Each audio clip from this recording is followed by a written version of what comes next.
이번 주에 그 1박 2일 피택 임직자 수련회가 있었습니다. 우리 장로님들이 소고기, 돼지고기 맛있는 것들을 잔뜩 준비해 오셔가지고 숯불에 고기를 구우셔서 아주 맛있게 먹었습니다. 지난 10주간 이 피택 되신 분들과 함께 매주마다 교육이 있었고, 그리고 마지막으로 1박 2일 수련회 통해서 1차 교육은 마무리 지었습니다. 근데 다 끝나고 이제 소감을 간단하게 나누는 시간들이 있었는데, 그 중에 몇 분이 그렇게 말씀하시는 겁니다. 이 교육받는 시간들을 통해서, 또 이 수련회 통해서 뜨겁게 주님을 사랑하고 열심히 주님을 섬겼던 젊은 날이 생각난다고, 청년의 때가 생각이 난다고 그렇게 나누시는 겁니다. 우리가 삶을 살아가면서 자신의 정체성, 내가 어떤 사람인가라고 하는 것을 아는 것은 굉장히 중요합니다. 하나님을 알고 죄인된 우리를 알고, 그리고 예수 그리스도를 통하여 우리가 의인으로 칭해지는 그러한 은혜를 누리고 살아간다고 하는 것, 그것을 아는 것은 굉장히 중요합니다. 우리가 지금 부른 찬양 청년의 기도도 그런 내용입니다. 청년이 어떠한 삶의 정체성과 삶의 기준을 가지고 살아갈 것인가? 세상에서는 너무 비진리적인 세속적인 이야기들을 너무 많이 하는데, 이런 시대 속에서 어떻게 청년으로 살아가야 되는가? 그런 것을 담고 있는 믿음의 고백이 담겨 있는 그러한 찬양입니다. 오늘 본문이 시작하는 이 말씀도 정체성에 대해서 먼저 이야기합니다. 우리 42장 1절 말씀인데, 우리 1절 말씀 앞부분만 우리 한번 함께 합독하도록 하겠습니다. 내가 붙드는 나의 종, 내 마음에 기뻐하는 자, 곧 내가 택한 사람을 보라. 아멘. 여기에서 한 종을 이야기하는데, 그 종이 어떠한 종인지를 말합니다. 하나님께서 붙드시는 하나님의 종, 이게 정체성입니다. 하나님의 종입니다. 그 종이 어떤 종이냐면, 어떤 사람이냐면 내 마음에 기뻐하는 자, 하나님의 마음에 기쁨을 주는, 하나님이 기뻐하는 자, 이것이 정체성입니다. 또 내가 택한 사람, 하나님이 택했다라는 겁니다. 이사야서 42장은, 이사야서에는 종의 노래가 몇 편 나오는데, 이 42장이 그 첫 번째 종의 노래를 말하고 있습니다. 이사야서에서 말하는 이 종, 하나님께서 나의 종이라고 할 때 이 종은 궁극적으로는 예수 그리스도를 말합니다. 근데 궁극적으로 예수 그리스도를 말하지만, 예수 그리스도 말하는 것이 아니라 하나님께 쓰임받는 사람들도 종이라고 말합니다. 그래서 이 성경을 쓴 이사야 선지자도 종이고, 그리고 이방인이지만 페르시아 제국의 황제였던 고레스도 하나님의 쓰임받는 종으로 등장합니다. 그러니까 이 종은 궁극적으로 예수 그리스도를 말하지만, 예수님의 제자들도 종이요, 그들로 말미암아 복음을 들은 우리도 여기에 해당되는 종이라고 말할 수 있습니다. 궁극적으로는 예수 그리스도이지만 하나님의 백성들, 하나님께 쓰임받는 사람들, 그런 사람들이 여기서 말하는 종이라는 것입니다. 내 마음에 기뻐하는 자, 예수님이 세례 받으실 때에, 세례 요한에게 그 요단강에서 세례 받으실 때에 비둘기가, 성령이 비둘기처럼 임하면서 하늘에서 음성이 들리죠. 이는 내 사랑하는 자요, 내 기뻐하는 자라. 그러니까 예수 그리스도를 기본적으로 말합니다. 그런데 그 하나님께서 하나님의 자녀된 우리도 기뻐하시는 줄로 믿습니다. 이 종에게 하나님께서 사명을 주시는데, 그것이 1절 말씀 뒷부분에 나와 있습니다. 우리 1절 말씀 한 번 더 합독하도록 하겠습니다. 내가 붙드는 나의 종, 내 마음에 기뻐하는 자, 곧 내가 택한 사람을 보라. 내가 나의 영을 그에게 주었은즉 그가 이방의 정의를 베풀리라. 아멘. 제가 금요일 날은 금요 한마음 기도 때는 성경 말씀을 웬만하면 잘 안 띄우려고 그러거든요. 이 시간 온라인으로 함께 하시는 분도 많이 계시는데 성경책을 늘 들고 이 시간에 함께 했으면 좋겠습니다. 종에게 주어진 사명이 뭐냐? 내가 나의 영을 그에게 주었은즉 그가 이방의 정의를 베풀리라. 이방의 정의를 베풀라는 겁니다. 이것이 예수 그리스도가 받은 사명이요, 하나님께 쓰임받는 자들이 받은 사명입니다. 이방의 정의를 베푼다고 하는 것, 그 이전에는 이방에서 하나님이 아닌 우상을 숭배했는데 큰 나무나 바위나 아니면 별을 보고 해와 달을 섬기는 그런 우상의 모습이 있었는데, 근데 그 이방 가운데 우상이 아니라 하나님을 인정하고 하나님을 알고 하나님을 믿는 그와 같은 일들이 여기서 말하는 정의라는 것입니다. 오늘 본문이 나오는 8절 말씀 같이 한번 보도록 하겠습니다.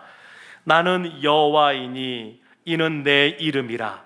나는 내 영광을 다른 자에게, 내 찬송을 우상에게 주지 아니하리라. 하나님이 하나님의 영광, 하나님의 그 찬송을 우상에게 주지 않습니다. 그래서 이방의 정의를 베푸는데, 이방 가운데 복음이 전해지는 것, 유대인만이 아니라 이방인에도 복음이 전해지는 것, 예수님이 받은 사명이고 예수님이 제자들에게 주신 사명이고 오늘날 우리들이 받은 사명인 줄로 믿습니다. 이와 같이 종에게, 주의 종에게 이와 같은 사명이 주어졌는데 그 사역을 감당하는 방식도 기록이 되어 있습니다. 2절 말씀 보면 우리 함께 한번 읽어볼까요? 그는 외치지 아니하며 목소리를 높이지 아니하며 그 소리를 거리에 들리게 하지 아니하며. 외치지 않는다, 목소리를 높이지 않는다. 세상의 권력과 힘의 논리로 복음을 전하지 않는다는 겁니다. 세상에서 무엇인가 사역을 하려면 세상의 방식을 따라야 되는데, 그러면 권력도 있고 힘도 있고 그 힘의 논리에 의해서 무엇인가 이루어질 것 같은데 그렇게 하지 않는다는 겁니다. 그래서 예수님의 제자들도 처음에 이해하지 못했습니다. 왜 예수님이 왕으로 등극하지 않는지, 세상의 권력자로 등극하지 않는지 그들이 처음에 이해하지 못했습니다. 그런데 예수님께서는 그와 같은 방식이 아니라 다른 방식으로 행하시는 겁니다. 그것이 3절에 나오는데 우리 3절 말씀 함께 보겠습니다. 상한 갈대를 꺾지 아니하며 꺼져가는 등불을 끄지 아니하고 진실로 정의를 시행할 것이며. 아멘. 상한 갈대를 꺾지 않는다, 꺼져가는 등불을 끄지 않는다. 저는 갈대가 많은 지역에서 어린 시절을 보내진 않아서 사실은 이 표현을 볼 때 그냥 지금도 알고는 있습니다만 그렇게 확 와닿지는 않습니다. 그런데 상한 갈대보다 제 마음에 확 와닿는 표현은 꺼져가는 등불입니다.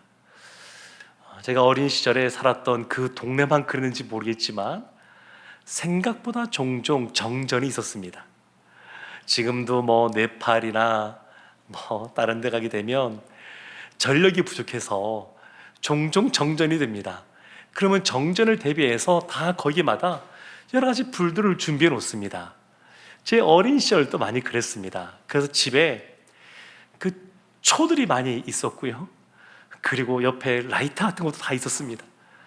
정전되면 불을 켜야 됩니다.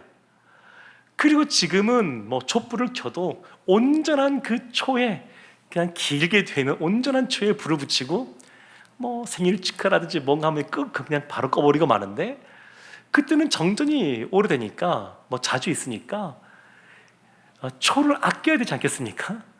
끝까지 다 이렇게 쓰는 겁니다. 마지막 심지가 다 타서 꺼질 때까지 초를 쓰는 겁니다. 아까우니까요. 귀하고.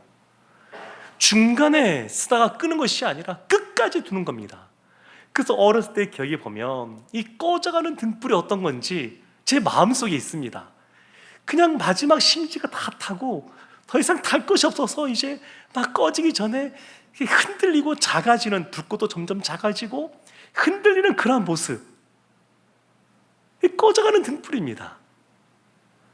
예수님께서 어떻게 십자가의 길을 감당하셨냐면, 이사야서 53장 보면 그런 어린 양으로서 세상의 질고를 지고, 그리고 채찍을 맞이고 가시 면류관을 쓰고 그렇게 무력하게 보이는 방식으로 십자가를 지었습니다.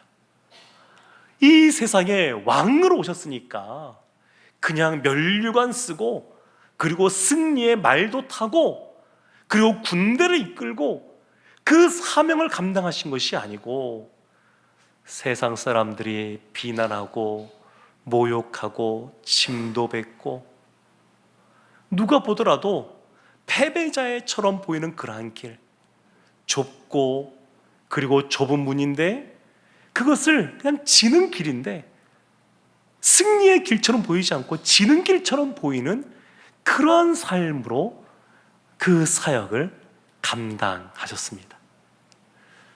그리고 이것은 우리도 마찬가지입니다. 우리도 주님께 주신 사명이 있습니다. 복음 전하는 사명도 있습니다. 근데 그것이 쉽습니까? 복음 전하다 보게 되면 이런저런 오해들도 많이 받게 되고, 복음 전하다 보면 약자로 있을 수밖에 없고 여러 가지 손해를 볼 수밖에 없는 그런 상황 가운데 처합니다. 그래서 때로는 기쁨으로 우리가 주님이 주신 사역을 감당하지만 사람들로부터 오해도 받고 마음이 그래서 상하기도 하고 꺼져가는 등불처럼 보이기도 하고 그렇게 살아가는 겁니다. 근데 생각해보면 우리만 그런 것도 아니고 사실은 세상 사람들은 더합니다. 복음이 필요한 그들은 정말 상한 갈대이고 꺼져가는 등불들입니다. 얼마나 상처투성이인지 모르겠습니다. 저는 상처를 많이 받았어요 라고 하는 사람들이 있는데, 근데 곰곰이 생각해보면 나는 상처 많이 받았어요로 끝나지 않고 많은 경우에 그 받은 상처 때문에 내 안에 가시가 돋고, 그래서 말과 행동으로 다른 사람에게 또 상처를 주는, 너무나 안타깝지만 피해자가 가해자가 되는 그런 모습이 얼마나 많은지 모르겠습니다. 그런 분들도 계셔요. 제가 부산에 몇 년 있다 보니까 그런 분들을 생각보다 많이 만났는데, 목사님, 제가 이 앞에 서게 다지만 저는 뒤끝이 없습니다, 이렇게 말씀하신 분들 생각보다 많아요. 부산에 남자분들이 많이 그래요. 그런데 그분은 뒤끝이 없습니다. 그런 분들 없어요. 너무 좋아요. 그분들은 뒤끝이 없어 좋은데 그분의 말과 행동 때문에 상처받은 사람들은 어떻게 합니까? 그래서 이 상처받은 너무너무 많습니다. 예수님께서도 이와 같이 상처받을 수밖에 없는 방식으로 사역을 감당하셨습니다. 근데 우리가 꼭 기억해야 될 것이 있습니다. 뭐냐면 상한 갈대가 완전히 꺾인 것이 아니라 꺾이지 아니한다, 이렇게 말합니다.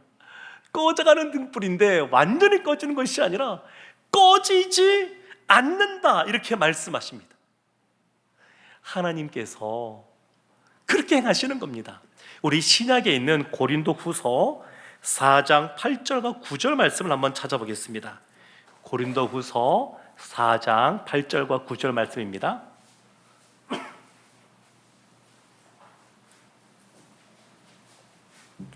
고린도후서 4장 8절과 9절 말씀 찾으셨으면 우리 함께 합독하도록 하겠습니다.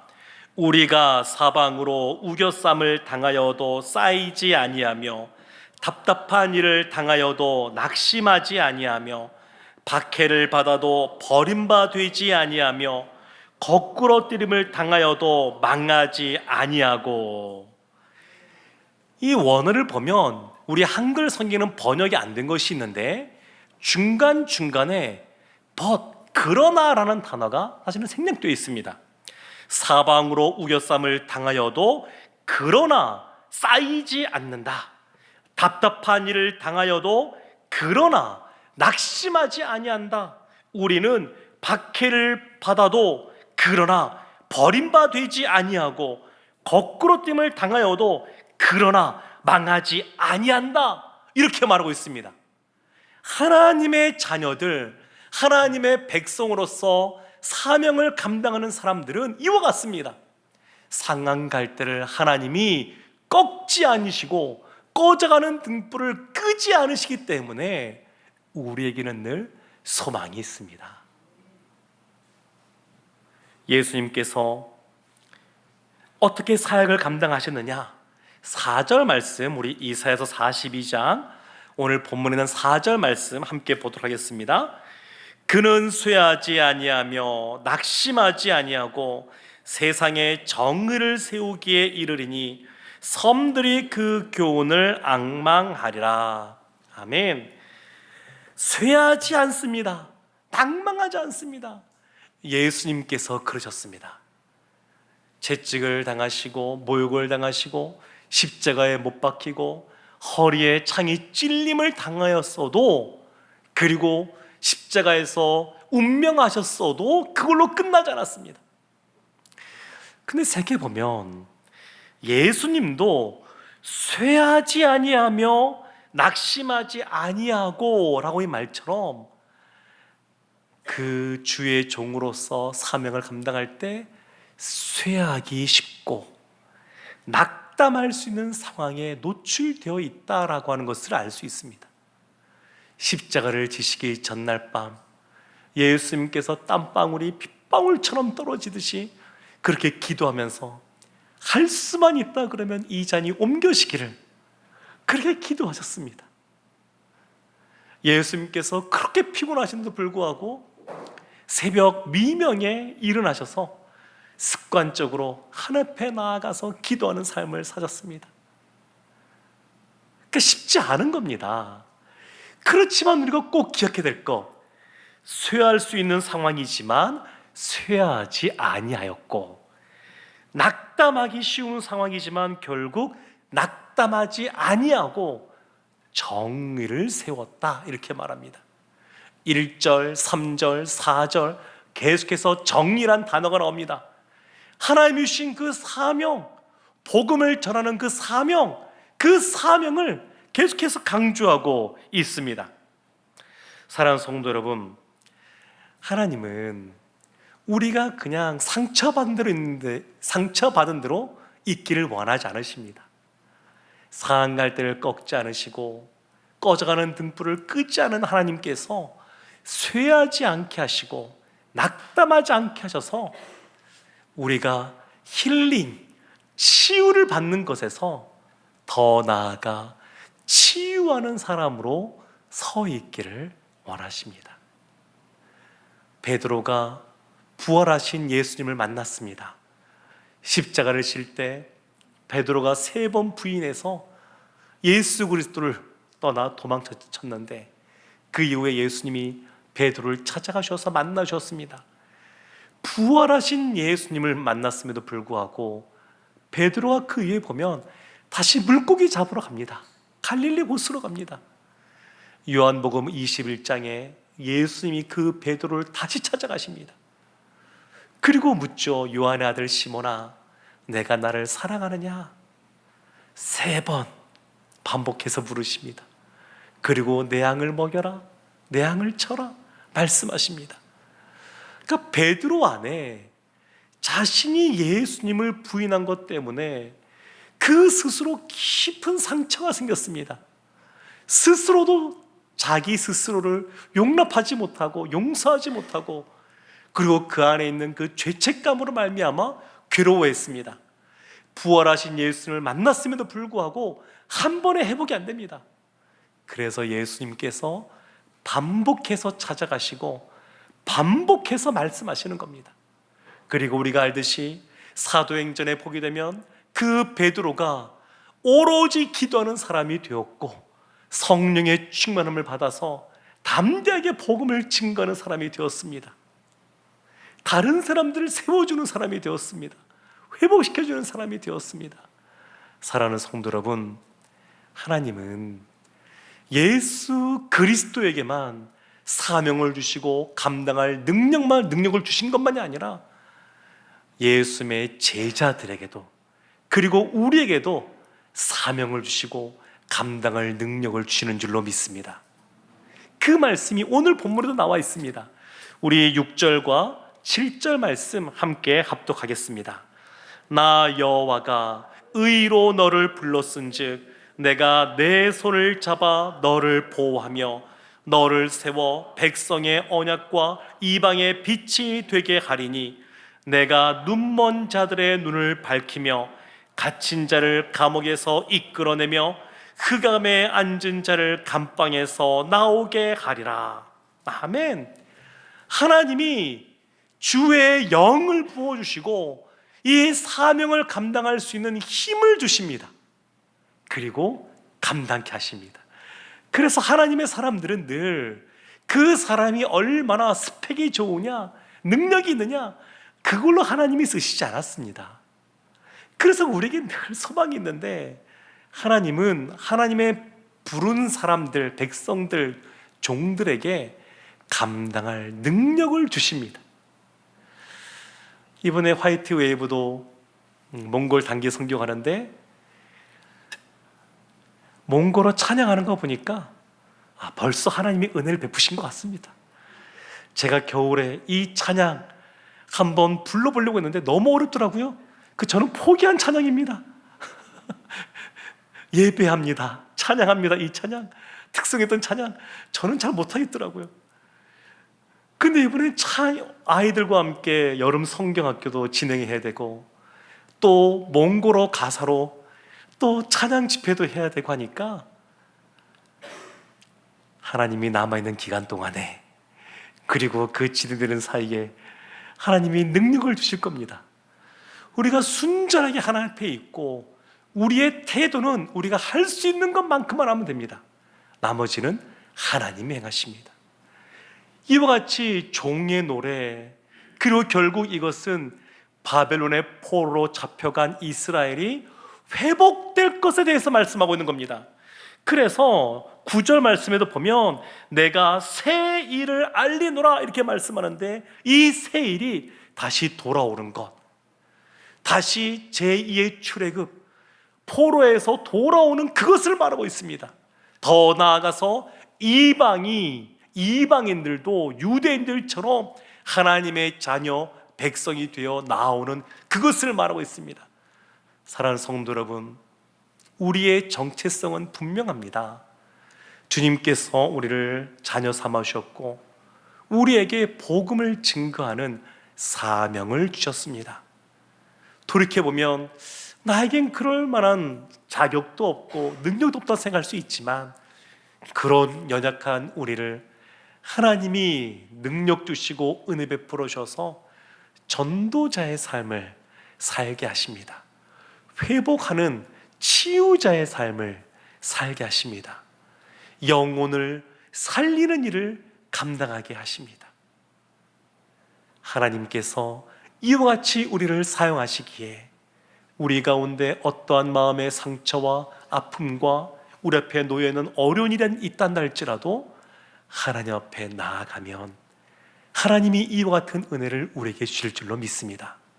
이 밤 가운데 주님의 기뻐하는 자로서, 추수날의 얼음 냉소같이 하나님 마음을 시원케 해드리는 자로서 주님이 주신 사명을 힘써 감당하기로 작정하고 하나님이 주시는 능력을 덧입는 우리 모두가 되기를 주님의 이름으로 축원합니다. 아멘. 우리 시간 함께